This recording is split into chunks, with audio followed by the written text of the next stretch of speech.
Good evening. Welcome to Branco Broadcast. My name is Bob Branco, and we're very pleased this evening to have with us Darryl Breffe. He's the owner of a very prominent internet radio station on Cape Cod. He's going to talk to us all about it, and he may bring up some other topics as well. Darryl, the floor is yours. Welcome to the show. Thank you, Bob. Thank you very much for this opportunity. I'm going to first start off talking about what was it like when we were young kids. We often heard our parents turn on the radio, the big stereo or the kitchen radio, and we wondered within ourselves, who's that man in the radio? There's a man talking in that radio. And we had no concept of what it took for that man to talk through that radio. I know one time in school one year, one girl was asked, what do you listen to? She says, I hear a man in the radio. And most people, and this starts off because I guess it's ignorance, it's because of not knowing. We all tend to think, well, there's something mystical, something very different to hear a person's voice out of a radio. Hence, the concept or the expression that has been bandied about in the radio industry that radio is a mouthpiece. Why? Because people use radio to get a point across. What did it take to get that point across? Well, let's see how we can best describe this. In most situations, you have, when it started back in 1929, we had KDKA out in, I think it was originally, now that was Pittsburgh, Pennsylvania, and I think it was one other station that started out in California, which was KCBS. And what they had was, yes, a broadcast studio. They used for a transmitter, believe it or not, it was a tube with metal filings. And what they did was they shook the tube up and down, and the filings would vibrate as audio would go through the tube. Now, what they had to receive the signal was nothing more than your old traditional crystal set. Now, this was a crystal with an antenna coil, a coil of wire, a long wire for the antenna, headphones, and in some cases, they had what they call a variable tuner or capacitor. And as you turn the dial, it would tune in whatever local stations were nearby. But the problem with that particular setup was it was very limited. Very limited. Yes, you could hear the people speaking in the headphones around in the 40s. I would say maybe I would go a little bit further back. Sometime in the 30s, they developed what is called the All-American 5-tube radio. And I could tell you what tubes they used in them. Now, I'm 65 years old. I've got a good background in electronics. But needless to say, the radios back then, the speakers they used were electromagnetic speakers. Plain words, the magnet in the speaker was produced, the magnetic field was produced by an electrical coil. And there was 5 tubes in the radio. And what they did, and they're still doing this today, but they solid state it, and of course there's chips, and they come up with all sorts of different methods and things of broadcasting and receiving the signals. They had 2 amplifiers. They had what they call actually 3 stages. You had your antenna stage, you had your intermediate stage, and you had your audio stage. And the way they designed it is that the antenna stage the tuner tuned to the wavelength of if you were at 880 on the dial, that's where you tuned to. Then they had what was called an intermediate frequency amplifier, where they had an RF oscillator, which was part of what they call the front end of the receiver. Now, the front end, the difference between the radio, the RF oscillator, and the antenna wave was 455 kilohertz. So you had what is called a 3-section tuner, or 2-section tuner, and the difference between that was 455. So as you turn the tuner dial, you maintain the same response throughout the band. So it was anywhere from 540 up to 1600. In some cases, it was a little bit further. It didn't matter. The FCC allowed a little bit outside of that because it was just the way the radios were designed. So now you have what you call a detector. And inside the radio, the detector took the audio from the intermediate stage and then amplified it through a volume control and another tube or a couple of tubes. And this way you were able to hear the signal.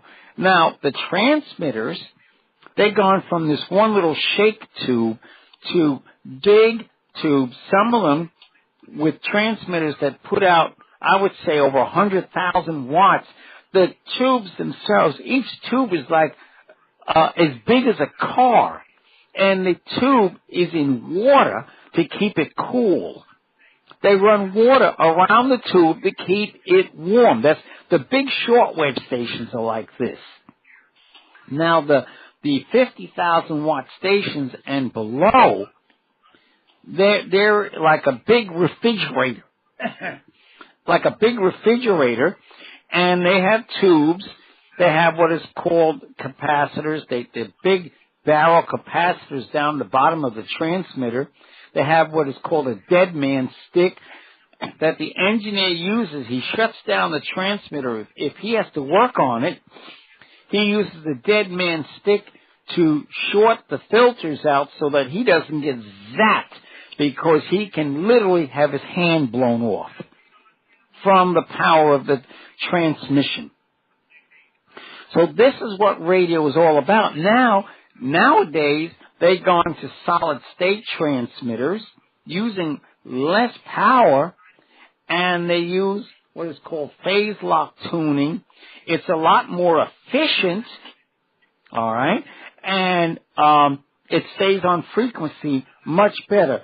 So what goes on inside the station? Let's look at not the transmitter itself. Let's look at what people do in the radio station. Well, we have sales department. What do? They sell radio time. And what they do is everything is under what is called contracts. So a contract is signed up. I'm sorry, folks. I had to stop there for a second. I just heard a dog went nuts here in the house. The contracts show the date, the time when the commercials to go on, and it could even be a ministry or a show. And what the person that's going on the air, he's got two choices. Well, the radio station can put them on for nothing, and they have to sell commercial spots in order to pay for that radio time. Now, what else goes on? You have an engineer or someone or the disc jockey, and in lots of cases, you have the disc jockey has to do what is called combo. Well, what he does, he runs all the equipment just like I do. I sit here in front of a mixing console. I have a computer with a keyboard, and then I tell the computer what songs to play, what programs to play. If it's pre-recorded, we bring up the programs. All right. Now, also, there's a chief engineer. Well, the chief engineer, what he does is that anything that's over 10,000 watts, the FCC says, he must be employed full time. So he's there to watch the transmitter. Do you notice that every hour or thereabouts, they have what is called a station ID. They call it a legal ID. It says, this is WABC New York, 77 on your AM dial. They have to do this. This is legal. It has to be done. I knew of one station that wasn't doing it, and I reported them, and they finally changed their attitude kind of quickly, from what I gather. And so the chief engineer, he's there to maintain not only the transmitter, but he's also there to, let's say, if the mixing console goes awry, he has to be there to open it up, fix it while the programs are running, or what they do is they have a backup console, and we're going to get into that one too, because we're planning on building a production studio and a main studio here at Seajoy, where if something goes wrong on the main console, we can go to our backup console and still run the radio station. Now, then you have accountants who keep track of what money's coming in, what money is going out. You have a general manager. You have a program director that makes sure that the right kind of programming goes on the air so that they get the optimum amount of listening audience, because it's geared what they call cost per listener. And that's basically a nutshell. I've been doing this now, the broadcasting side, streaming, even though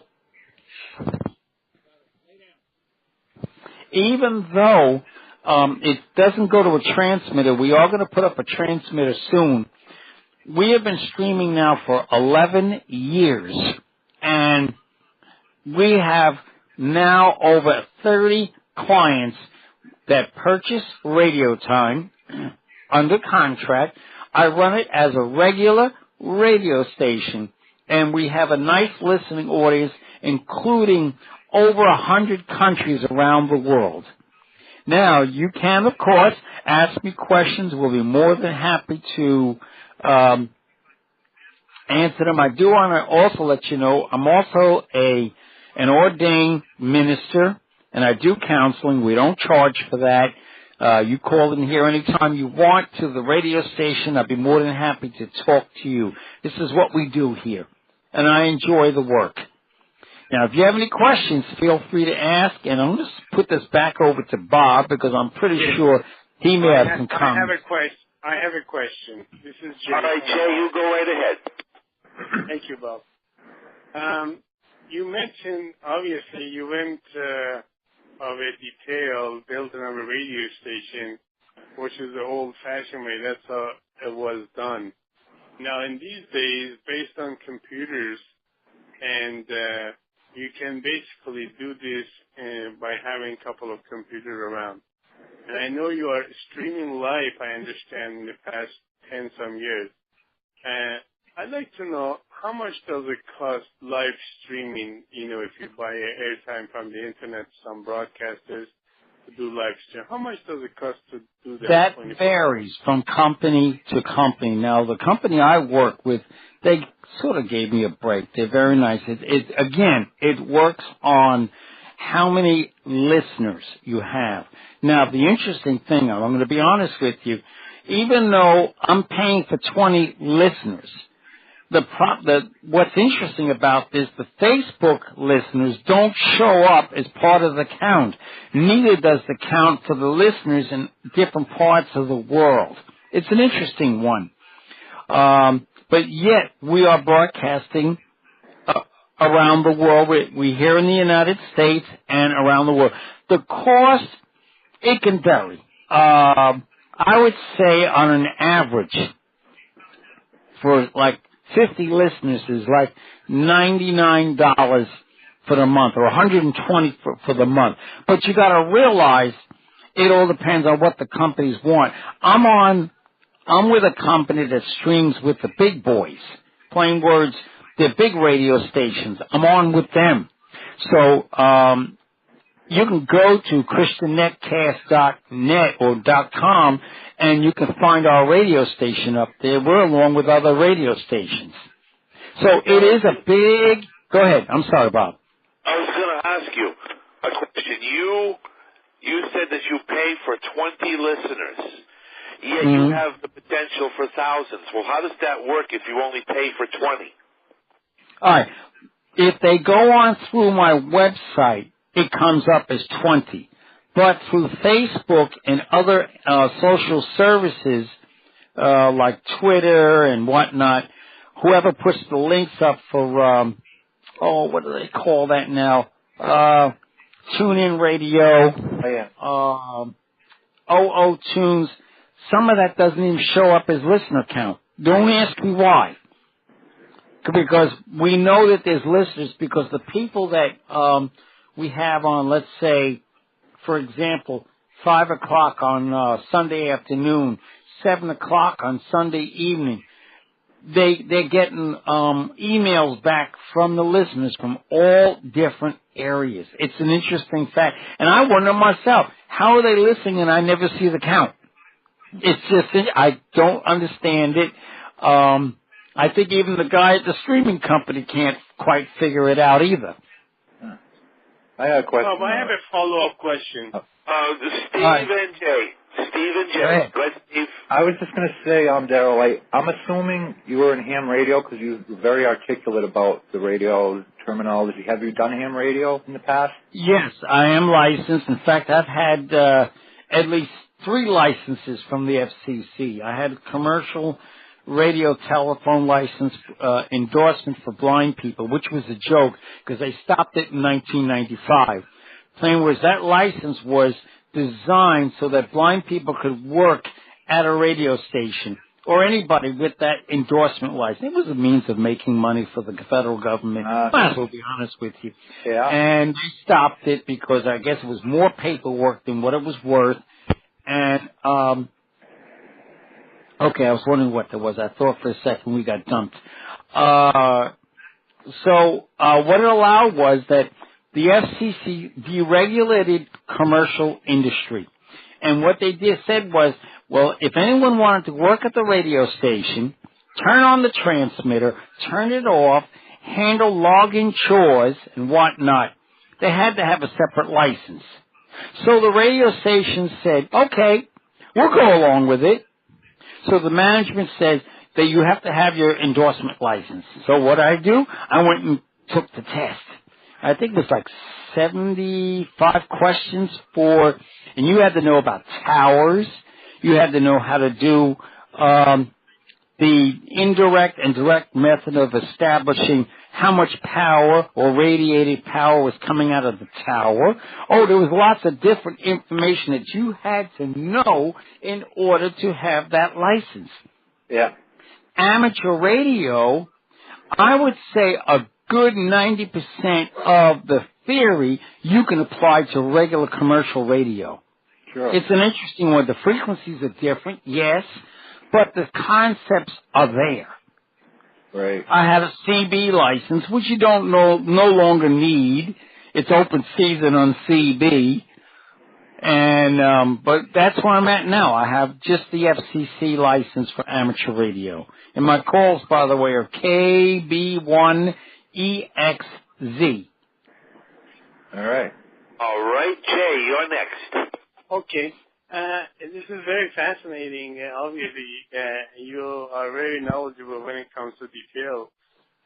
You mentioned that the live streaming that you're doing about $100, and how much bandwidth is involved in that? Because I know they go with the bandwidth. Higher bandwidth you have, obviously, clear signal you get on the internet. And the second I've done it with DXL, believe it or not. But the problem is when you start talking narrow bandwidth, the broader the bandwidth, the better the quality, the better the quality of signal. Can't get my words out right. And in anywhere you go, all right, I'm going to be honest with you. You pay for what you get. That's true. All right? You could pay $100 and still have nothing.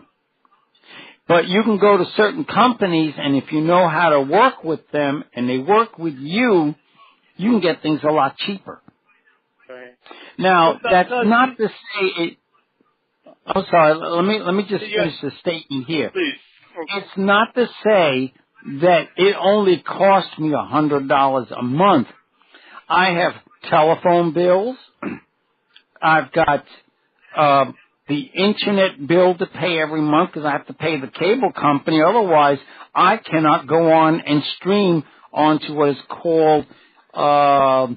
Just let me think of the word. That's exactly my question was. That's other than your internet service, because I know you're going to need very high-speed internet in order to put the show with the live streaming, correct? It cost me, I would say roughly $800 a month to do this operation. It cost me well over, and right now we're getting ready to build our second studio. It's cost me already over or close to $11,000 and counting. Why? Wow. It's not just the computer. You got to realize there's mixer, and we buy quality equipment here. We cannot have, and what we're looking to do right now, the second studio is going to be a backup studio, and we're going to show it off as a model to potential people so that they will bring us clients. The clients will have to pay at least $50 per training, and they'll get a course. They'll learn as they go, and then we'll place them as internship here. So there'll be 2 studios, and there'll be we're going to have at least 3 phones in here. To run a proper radio station, you have to have at least 3 or 4 computers. Years ago, it was big reel-to-reel tape decks, cart machines, turntables, huge stuff, and there was a lot of money involved. You can get away sort of dirt cheap, but it's still you have to have quality.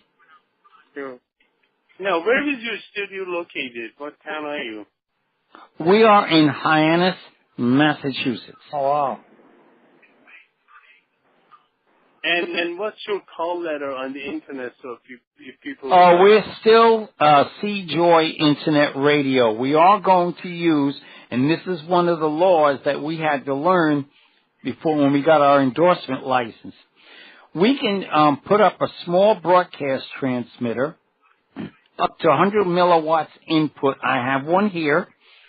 And we can use any call letters we want as long as they don't sound similar or the same as any other call letters here in the local area. Uh-huh. And we're going to go up to like 1690, 1700 on the dial. And that's still within the expanded AM band. I have a question for you, 2 questions. Yeah. Number 1, where did you get your start in radio?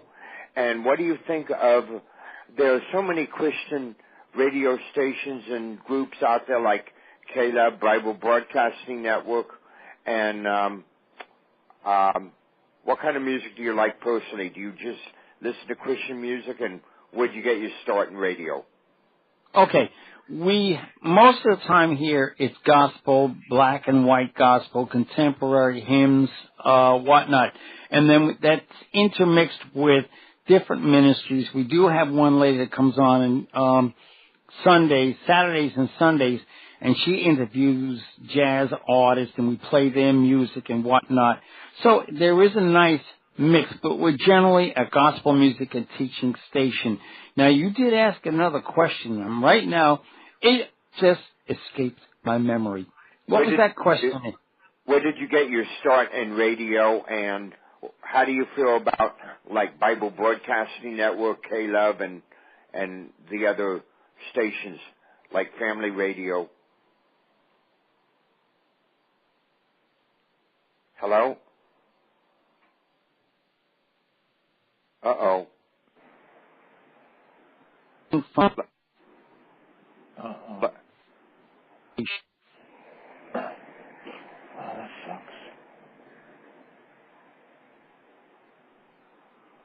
Hello? I hear you, but I think we lost the guest. I do too. Yeah. Maybe, Mike, you asked a very technical question. You shouldn't be understood. No, he'll come back. Maybe he got another call as his broadcast continues. Wow. Well, Oh, my God. I wonder what happened. Yeah. Bob, are you here? ooh. Bob? Mike, this is Rob Robbins. I was listening. It's very interesting. Thanks for the invite to listen. I found it very Hey, Rob, we have other people here that are into broadcasting. I don't know what. Darryl, are you still there? Darryl, are you still there? Uh-oh. I think we all got bumped off the line for whatever reason. No, we're here. You got bumped? You got bumped, Bob? Yeah, I got bumped. Darryl? So does that mean the recording was bumped too, or? Find out. Let me find out. I'm going to have to find out. Okay. Oh my gosh. A friend of mine has just come in who owns a radio station in the South Florida area called Caleb. I mean, not Caleb, the Cord, 91.9 and many other radio stations. He has like 9 stations involved. 9, wow. Wow. It's a lot of yeah, stations. Mike is one of our first listeners. That's from group radio. And in 1973, I told the Lord, whatever I learned in radio, I'll give it back to Him. And that's why Sea Joy Internet Radio is where it is today. And The what host it's has doing. joined the conference. Oops, something happened there. Okay. Cheryl, we And, live up here. Where did you get? Okay. Darryl, My go ahead. start in radio, go ahead, I understand. My start in radio was actually WTHE in Mineola, New York, and that was 1975 or 1976. And I was doing a pre-recorded program called, oh boy, it was something America. I can't remember the name of it. And we used to do Long Island Sound Off, and then I developed my own program out of that.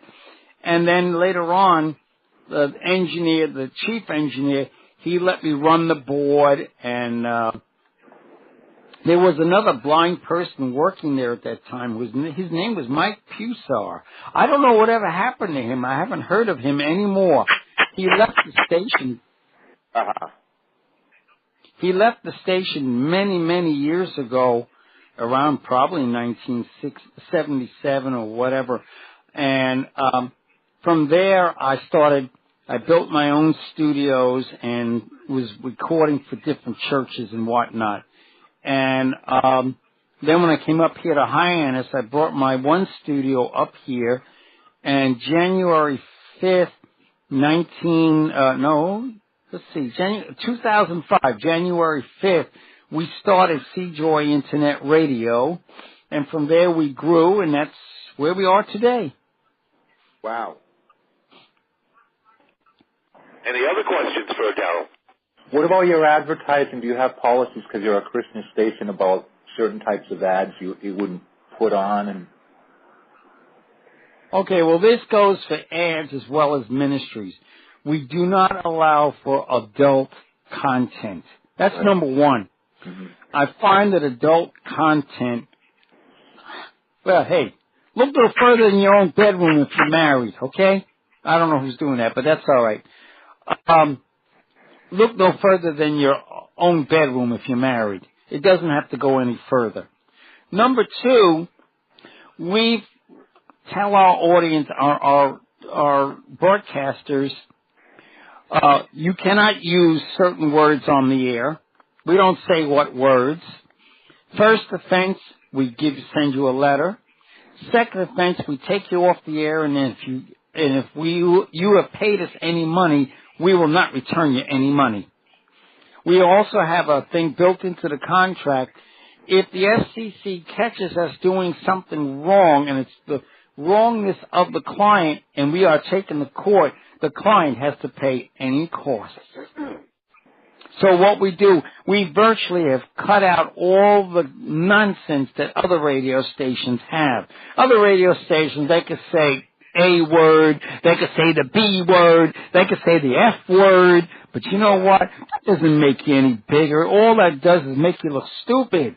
That's right. It makes you look ignorant. Right. It's not good talk. It's cheap talk, and it doesn't really excite anybody. Mm-hmm. I think the politicians have really, they use the media to lower themselves, and then the people, they love gobbling up all that kind of stuff. But I at Joy Internet Radio, we won't do that. We want people to be real. That's the deal. Wasn't the FCC a lot tougher in the past on those kind of things that they get away with now? Well, what happened, I'll give you a little story, and this was true. There was a station in New York, WBAI, 99.5. Oh, yeah. And every now and then there was a word said that shouldn't have been said. Well, the FCC came down and fined them. And they were not for profit. And I knew one other station, they were a college station, and I knew the general manager. He said something no on the air. The FCC came down and yanked their license, and they never got their license since, as far as I know. Well, BAI is still on. It's broadcasting. It's still broadcasting, and the interesting thing, now the FCC has sort of relaxed the rules. Yeah. Hey, you can go on and cuss all you want, but make sure it's on after 11 at night. But Phil, Dr. Phil, and others, they're sort of pushing the envelope. They'll say A, they'll say B, they'll say they'll blank out the F word. Yeah. Okay, but they are pushing the envelope. But Darryl, there was I was reading a FCC rule for many years ago on a regular radio or TV, that what we know on the regular. But as soon as they went on cable, and everything obviously paid cable and all that stuff, and that old story that when George Collins came up with that you cannot do 7 on radio. And let me explain to you what went down. Let me explain to you what went down. Okay. Reason why cable and other entities can get away with that, very simple. They are considered private. They are not a public. Now, here's the interesting thing. They're public because of stock ownership, but yet the FCC considers them private. So therefore, they can get on in the middle of the day, cuss left and right, and nobody can say a thing. There was one time, and this really happened, and I complained to the cable company. There was this wrestling match on at 8 o'clock Monday night, and the language and the filth that came out of their mouths, Comcast. And I called up Comcast, and I said, listen, how are you going to teach children not to swear and cuss if you're going to put programs on where they can watch at 8 o'clock at night and the people are cussing and swearing? Do you know that stopped very quickly? We have a bunch of pirate stations in the Miami area, and pirate stations, they cuss like crazy. They use cuss words and they say the N-word and all kinds of stuff and play a lot of violent music. And I presume they're on FM or the AM at the expanded dial? They're on FM. Wow, and I'm surprised the FCC don't go after them. I'm really surprised. They don't have the funds to send anybody out. That's a good one. You know, Darryl, I think the FCC has softened up, in my own personal opinion. You listen to some of these modern music stations, the music that they allow on the air is so vulgar that I want to throw up sometimes. And then you mentioned about the kids. You know, but music is such a business that no one wants to censor anything anymore because the kids like this fake, false heroism. Well, they still have that wrestling on too. Example of something that's been well misinterpreted. And I'm not going to say the actual word, but I'm going to spell it out. And I'll give you a couple, and I'll give you their meanings. The first one is the F word. Yeah. Now, everybody uses that with the ing on the end or in on the end, and it's say, shut the blank up, whatever the case, all right? Now, but what does that word mean? Well, first off, it came out of England. Fornication under consent of the king.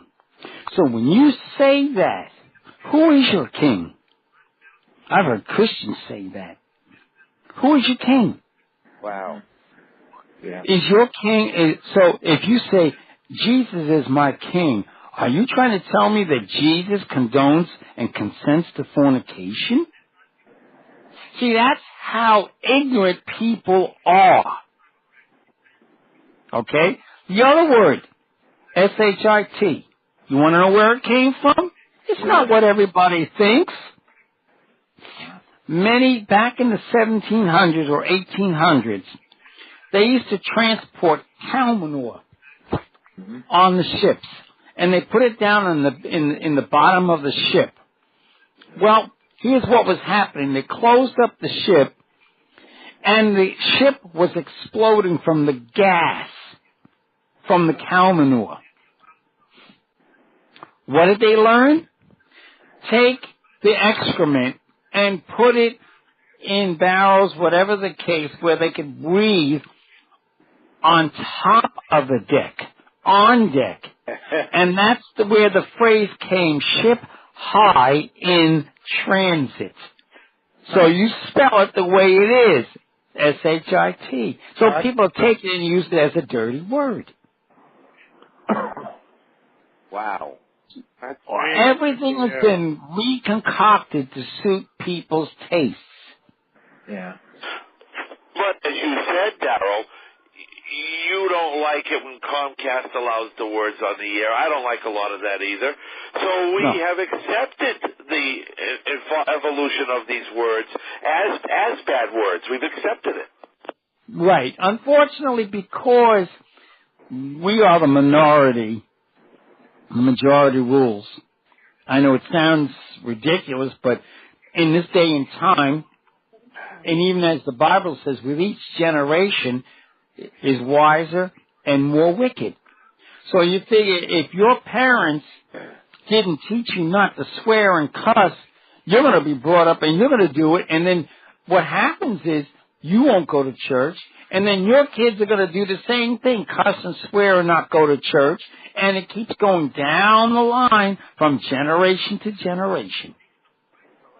But Darryl, there was a ruling on this. I don't know whether you probably know it. You know, when Howard Stern was on WABC radio, they used to pay $250,000 fine every time you obviously used those words. It was more than that. Right, but when he went on XM radio, and he uses all the time, and the court ruling was they don't have to pay anything because they said, listen, after all, the consumer, which is listener, pays to listen. All they have to do is stop their payment. So they don't have to. So and the reason why they pay, it's a private entity. This is the difference. When it's a public entity such as WABC and the listener doesn't pay for it, a lot of listeners don't have to listen to that vulgarity that comes across from Howard Stern. And Howard Stern, he could care less. Wow. Right. The stations would pay the bill, and you know what? They get that back within a week's time. Exactly. Because he moved dollars. That's why. Right. What kind of music did you grow up listening to? Do you like old rock and roll? I enjoyed the old rock and roll from about 1955 on up. I have here complete history of rock and roll from actually it's a little bit less than 1955, all the way up through 1978, complete with the stories and all. Oh yeah, the one that was done by from California with Bill Drake. I can't remember the man's name. Yeah. But I have it here. And you know, it was more civilized back then, although the idea of the term rock and roll, that wasn't just a thing that was pulled out of the air. That term rock and roll came because Alan Freed coined that term because of people in the bed, couples in the bed. That's where that came from. Again, it's one of them situations where people do not know what they're saying when they say, well, I love rock and roll. The original phrase came from the way it is. Right. I don't know if I'm on mute or off mute. No, you aren't. You're not. You're off mute. Okay, I have a question. About your station. You started, let's say 11 years ago. And so do you feature different artists? Would you feature an unknown artist? I'm a singer, and I don't If you send me the MP3s, we'll play them. What is it? Is it gospel? Well, I actually, you know what? I have one tape. It's a country western, but I have a couple gospel songs on it. If I can find the tape, it's a cassette. I really don't have any CDs. I've never made one because actually my ministry has kind of slowed down, and I'm trying to pick up again. And I don't know whether I'll ever, make a CD if I got, some good songwriter. But if I ever did, and I knew I had real outlets for them, then I would go for it. But I have to wait and see how that's going to work. But I can possibly help you get the connections you need to get something like that going. What do you mean? Well, everything from a producer to recording studio to the finished product. Mm-hmm. I might be able to, if you could find your cassettes and send me one. I still have a cassette deck up here, which we can then copy down to the hard drive, and then we can possibly make a CD and send it back to you, and then we can help you to market the product. Yeah, well, you know what? Before I even make any moves, I'm really praying about everything, and I'm not sure just, what I'm going to do. The first thing I'm going to do is get some music online. I'm working on doing that. This is the next thing. And then I'm just going to see. I'm taking it step by step. But do you ever have anybody singing live? We have most of our people are live here, except it's a recorded program, which if they can't show up, everything's spare. Would I be able to sing, like, say, if you were interviewing someone over the phone, and say I had a soundtrack, and I put my soundtrack on, and I could just sing with that, could that be, I don't know how well that would be, acceptable as far as the sound-wise is concerned, or whether I could do something I could accept it. We'll just have to find a place for you. I'd like to, come on and sing live sometime. I mean, would I be able to call in and do that? That's the first thing that I would want you to hear, and I have some really nice soundtracks. So I'm just, trying to explore every possibility, and I'm just wondering if that... I have a gentleman that does a program called This and That. I don't know if you know Paul Smith. Yeah, he's on the Interactive Christian Community. Right, and he's also on with us. Okay. Now, if you don't have a Maryland, right? That's right. That's him. Yeah, I know who he is. Right. I can possibly hook you up with him. Yeah, I know who he is, and I know how to get in contact with him. Right? See whether he'll let you sing on this program. Right. Can I just ask you, how big is your listening audience when you... I don't really know. All I know is that we reach well over 100 countries. That's all I know. Wow. We reach quite a few, thousands. Oh, God, that could certainly be used. But I mean, maybe I ought to talk to you about that on a more private basis, and I could maybe call you and I could talk to you and just, then pray about it and just take my steps slowly. But I'm just... Okay, I can give you our phone number here. Sure. And Bob will also have it. Okay. 508-957-3530, and you press the 0 key for the office. Would you mind emailing that to me? You know what, Bob? I think it'd be better if you do, because right now I can't put down any email address. I don't want to disturb the computer. Bob could do that. That's fine. So let me... Ma'am, I don't know who you are. You'll have to give me your email address. Yeah, it's sunshinepa@verizon.net. I like that. Oh, you're familiar. I've heard that email. I was on your program, too, yeah. Sunshine. What's your name? Yeah. Carol Sexton. Carol Sexton. Oh, I already got you in my address book. Yes, you do. Mm-hmm. Okay, I didn't mean to monopolize this, and I didn't mean to... No. All right, this is We're here to ask program as it is everyone else's. Well, good luck with that. So, Darryl, can you repeat that number again? 508-957-3530? Right, and you press 0 for the office. 0. Okay, that's great. Thank you. Yeah, we have a menu here with all different extension hookup. We have a contest. If you can get a free meal on us if you can answer the Bible question. I'm not going to tell you what it is. We have a magazine for children. Can you just hold on a second? Okay. All right. I don't believe You're listening to Branco Broadcast with Minister Darryl Breffe of Joy Internet Radio.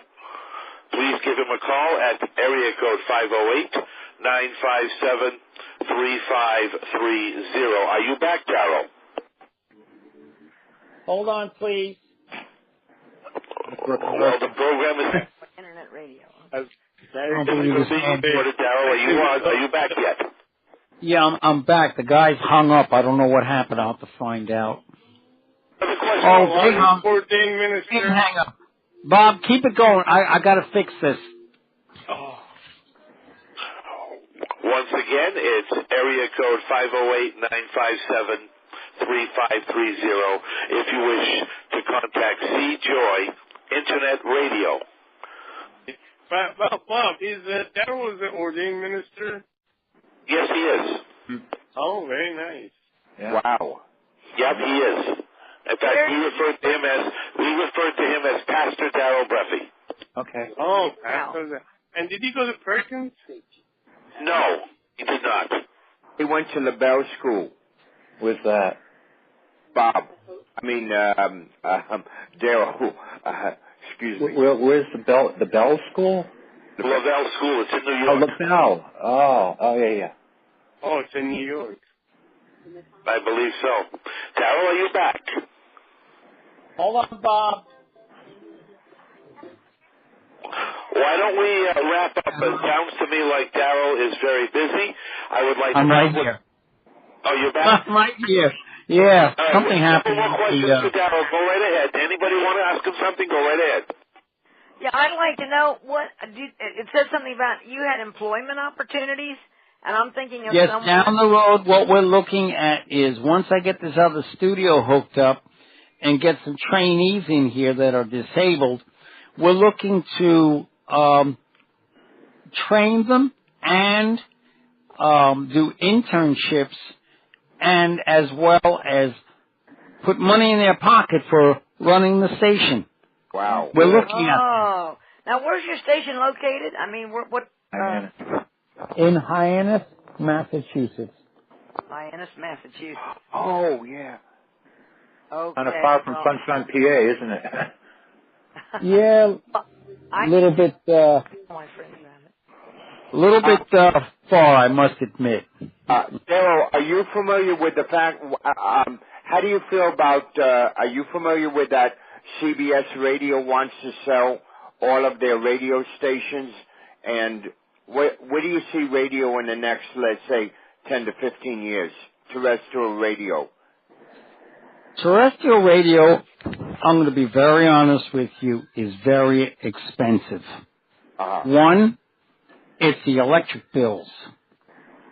Two, maintenance. Because of FCC laws and because of having a chief engineer on duty for the big stations, we're talking big bucks. On top of that, let's give you an idea of what we're dealing with. A radio contract, 15 minutes on a 50,000 watt radio station is over $400 per broadcast. Wow. Oh, wow. Yeah. It's ridiculous, but this is the way it is. It's big bucks in order to maintain a budget. Now, here at Seajoy, we do $50 a month for an hour or each week, and there's 5 hours per month, depending on fifth week is inclusive. We have a half hour, is 45, I believe, and 15 minutes, which is $40, or you get a whole contract for a year. You pay up front $250, and believe it or not, that's cheap. That works out to like $18 per month compared to $50. Mm-hmm. So there are, this is how sales work. Yeah. Are you familiar with the fact that CBS may be selling all of their radio stations? No, but if they're selling all their radio stations, they must have something up their sleeve. I don't know what it is, but that's big bucks unless their stations are not moving dollars. Because generally, if they're moving dollars, they're not going to just let it go like that unless they see something bigger. Yeah. Yeah, Leslie Moons wants to sell all of his stations maybe outright or something like that. It would be kind of sad because I grew up listening to CBS radio. I did too. I had the AM. I listened to CBS FM before it became Jack FM, whatever that was. Oh, yeah. But, I had my years of listening. I enjoyed the AM with the old opera stories and whatnot. Arthur Godfrey. I got loads of Arthur Godfrey here, by the way. Oh, really? Wow. Yeah, I've got old-time radio, old-time television. Oh, really? We are loaded with material here. Sounds good. Did you tape them on reels or? No.